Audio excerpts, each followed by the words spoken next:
Hit it.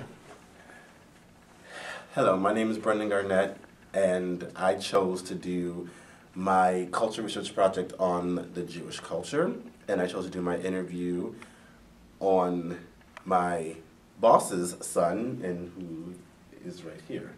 I'm Jake Cohen. I am Jewish, not religiously, but it's very much a part of my life, and I'll show you around my synagogue, and this is a big part of my life, and a lot of community takes place here. Do you feel that your religion or the Judaism for you, do you feel that it's more of an individualistic, or do you feel that you're more collectivist, like you do everything together, or do you feel like everybody is trying to exist on their own and then come together, or is everybody existing and doing things as a family? Well, I feel especially at this synagogue and with my family, people are pretty collective about it. It's not everyone's individual thing, and they come together. A lot of people here don't keep kosher, or a lot of different Jewish traditions. Some people do, but I think everyone's pretty much on the same level of connectedness with the faith. So when people come in here, it's a very it's a communal thing. It's not individualistic trying to fit pieces together. It's a mass thing, and for me it's harder to fit in, obviously, because faith isn't really a part of my life, but the community part is so overwhelmingly important that it's not a problem fitting in. Or do you think your friends see you as Jewish and they don't see you as a person, or do you feel because you are Jewish you don't have a sense of who you are, your own person, because of your faith? They definitely they see me as like individualistic in that I don't connect with it, but it's kind of anyone who's Jewish, it seems, has this Jewish identity, and it's not the whole thing, but it's a part of it. It's something that you are. So, and it's not something that when they just think of people as a separate Jewish population. It's more these group of people have this one thing in common that connects them as a community, and it certainly feels like that way. People that I don't know as well that are Jewish, I kind of feel more connected with them than I do with others, simply because the community is just very tight-knit. Do you feel that sometimes you're lumped into this because of your background? Do you feel like sometimes you're lumped into this big thing that you are lumped into being Jewish because of your background? Do you sometimes feel like you want to break away and do your own thing, but because you are Jewish, everybody lumps you into that? Well, I certainly am lumped into society. it, and I don't think if I wanted to escape from people thinking of me that way, I necessarily could, because it's just something that they see you as, which is something separate. But to me, it's not really a problem, because I still, even though I don't believe in God or connect with the faith as much as other people, I still, again, am part of the community. I'm here just as much as other people are, and I don't see that as a bad thing. It's a community that I'm a part of. Everyone's very close. It's a very kind community, and I don't see a problem with still being lumped into this simply because it's not my faith. It's just my community and identity. Got it. That's interesting. I've never thought of it like that. But that's very interesting that you see that. And being that I'm Christian, it's so strange to me, because I understand what you're saying. Being that I'm a young Christian in the faith, I see exactly what you're saying, because when you have older people who are grounded and rooted in this, and you are not, and you see things that you might not agree with, so it's hard for you to establish yourself in your faith the way you are. I completely understand. But being that you are here, how often are you here? Well, recently my sister just finished her bat mitzvah, so I'm basically here for special occasions when the holidays come around, Rosh Hashanah, Yom Kippur. I'm here. I volunteer with the Hebrew school, which I'm about to show you, and that's still a part that I take place a lot. There's a lot of dinners here. My mom's very involved. My dad's the men's club president. So when I'm actually wearing a shirt for the softball team here, the Bethel Whitefish, that's a thing. It's just a bunch of Jewish guys from here, we go and we play softball with a bunch of other temples. So it's just a thing that I do. But before, up until maybe like 6 months ago, I was here quite a bit. My sister was practicing for her bat mitzvah, so I came in here for services and things like that. And then flashback to about 8th grade, about 3-4 years ago, I was here 3-4 times a week practicing for my bar mitzvah. What is a bar mitzvah?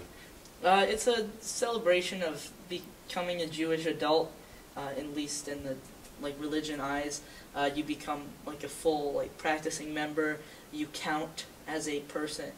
You count as a person in a in a prayer service. Like some things you need at least so many people. You count towards that. It's just it's an honorable thing that you come into, and it's not necessarily required. When you turn this age, you are technically a bat mitzvah or a bar mitzvah, but in Hebrew school you study all this thing, and it's the final celebration. Our tradition, you read Torah, which is a pretty major thing, and it's a lot of times the first time kids do it, and it's just a celebration of becoming a Jewish adult and connecting to the faith. Do you feel that because you were not, I'm not going to say forced, but do you feel like because you sort of were forced into it, that you don't have that faith? Do you feel like you were not given a choice as to this is kind of what you had to do because it's who you are? Do you feel that way, like because you weren't given a choice, that's why you kind of don't agree with what? Well, I feel like freely. It never really became. It never was a problem, but I didn't really realize really much of what I believed until maybe 6th or 7th grade. Still a little kid. But I started to realize what I really thought, and at that point I'd been in Hebrew school for 4 or 5 years, and I never objected to it. It's just, I'm Jewish, this is what I do. And then after that, it was just I worked so much putting into this, and it was less of a religious experience for me, and more of a thing where all my family came together, and it was a big celebration. And it meant something to them, and in a different way than it meant to me. To me, it meant I was connecting more with my family and just becoming part of this Jewish identity, and to them, it meant that, but also I was connecting to the religion. Okay.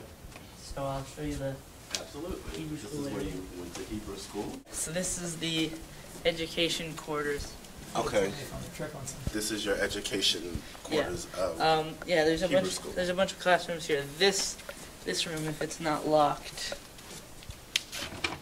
Now, how long is Hebrew school again?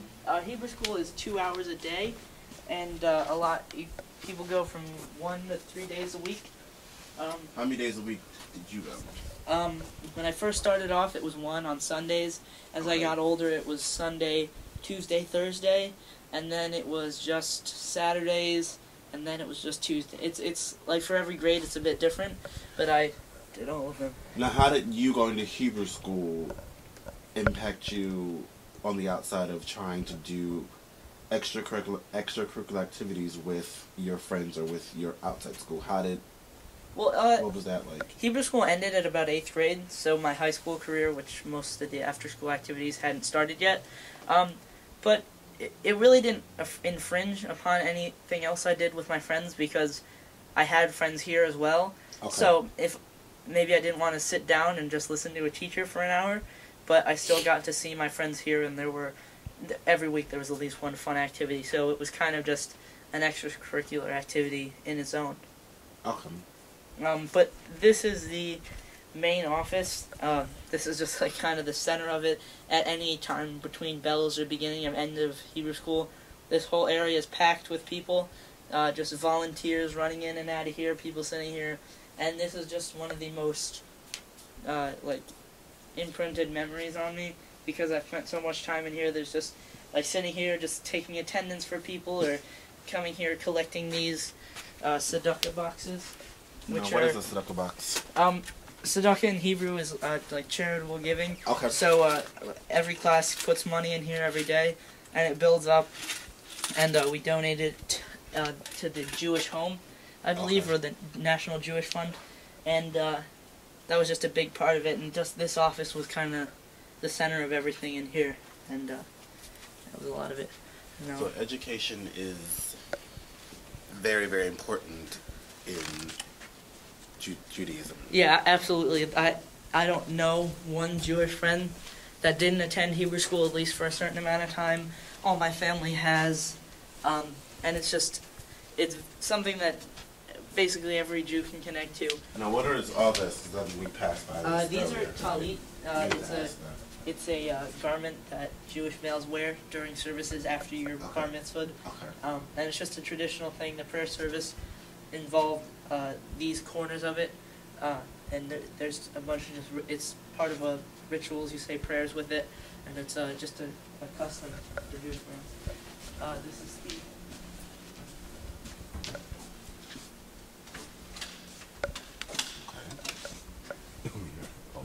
There we go. This is the sanctuary. This is the probably main, what I call, room in the whole temple.